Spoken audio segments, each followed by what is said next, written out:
الحمد لله رب العالمين الرحمن الرحيم مالك يوم الدين إياك نعبد وإياك نستعين اهدنا الصراط المستقيم صراط الذين أنعمت عليهم غير المغضوب عليهم ولا الضالين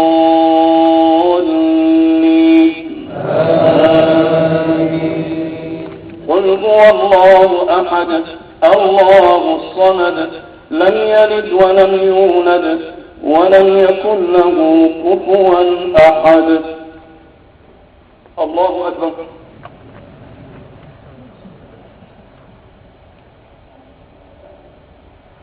سمع الله لمن حمده.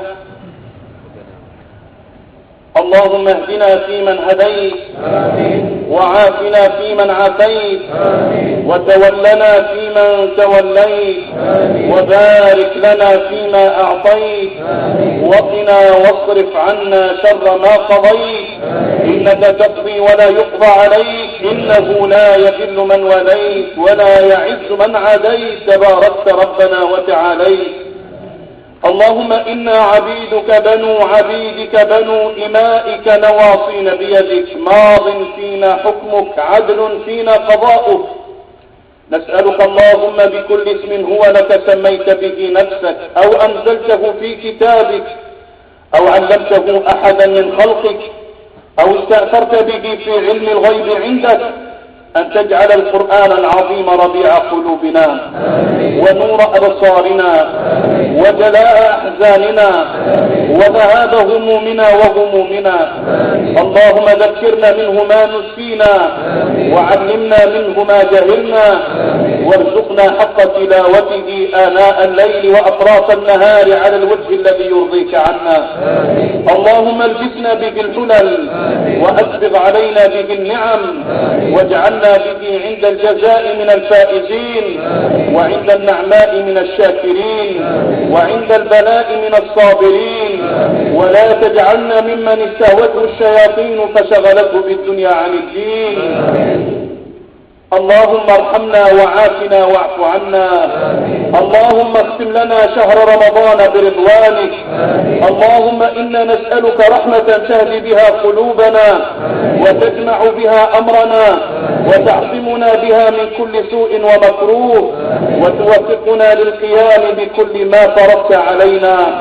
اللهم اغفر للمؤمنين والمؤمنات والمسلمين والمسلمات الأحياء منهم والأموات إنك سميع قريب مجيب الدعوات.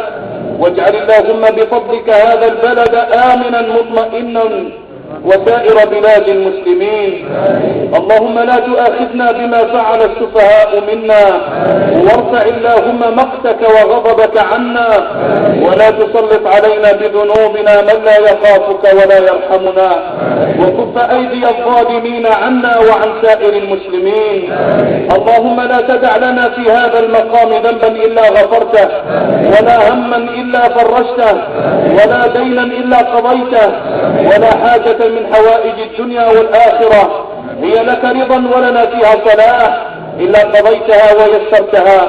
اللهم اجعل جمعنا هذا جمعا مرحوما وتفرقنا من بعده تفرقا معصوما ولا تجعل فينا ولا بيننا شقيا ولا محروما. اللهم بك نستنصر فانصرنا وإياك نسأل فلا تخيبنا وإليك نلجأ فلا تطردنا وعليك نتوكل فاجعلنا لديك من المقبولين. اللهم تقبل صيامنا وقيامنا واجعل شهر رمضان شاهدا لنا لا علينا واجعل شهر رمضان شاهدا لنا لا علينا واغفر لنا ولوالدينا ولجميع المسلمين. اللهم أيقظنا من الغفلة وطهر قلوبنا من النفاق وعيوننا من الخيانة وألسنتنا من الكذب. اللهم استر عوراتنا وآمن روعاتنا وقنا شح أنفسنا وأغننا بحلالك عن حرامك وبفضلك عمن سواك وأمتنا على التوحيد. اللهم ثبتنا على الحق وعلى السنة وتوفنا عليها. اللهم إنا نعوذ بك من الفتن ما ظهر منها وما بطن.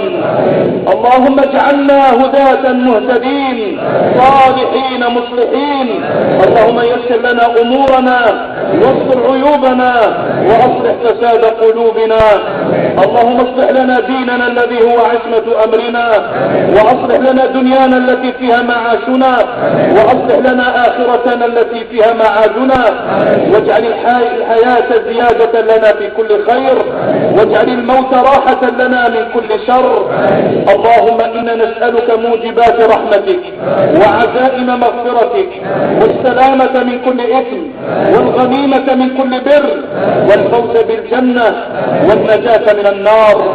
اللهم أحسن عاقبتنا في الأمور كلها وأجرنا من خزي الدنيا وعذاب الآخرة. اللهم اغفر لنا من خشيتك ما تحول به بيننا وبين معصيتك، ما تبلغنا به جنتك، ومن اليقين ما تهون به علينا مصائب الدنيا. ومتعنا اللهم بأسماعنا وأبصارنا وقواتنا أبدا ما أحييتنا، واجعله الوارث منا، واجعل ثأرنا على من ظلمنا، واجعل ثأرنا على من ظلمنا، واجعل ثأرنا على من ظلمنا، وانصرنا على من عادانا، ولا تجعل مصيبتنا في ديننا، ولا تجعل الدنيا أكبر همنا ولا مبلغ علمنا، ولا تسلط علينا بذنوبنا من لا يخافك ولا يرحمنا. اللهم اهدنا واهدي بنا واهد الناس جميعا، واجعلنا سببا لمن اهتدى. اللهم انصر الإسلام والمسلمين، واخذل الكفر والكافرين والشرك والمشركين. اللهم اجعل هذا البلد آمنا مطمئنا وسائر بلاد المسلمين. اللهم اجعل هذا البلد آمنا مطمئنا وسائر بلاد المسلمين. اللهم اجعل هذا البلد آمنا مطمئنا وسائر بلاد المسلمين. اللهم إنك عفو تحب العفو فاعف عنا. اللهم إنك عفو تحب العفو فاعف عنا. اللهم صل وسلم على محمد وعلى آل محمد كما صليت وسلمت على إبراهيم وعلى آل إبراهيم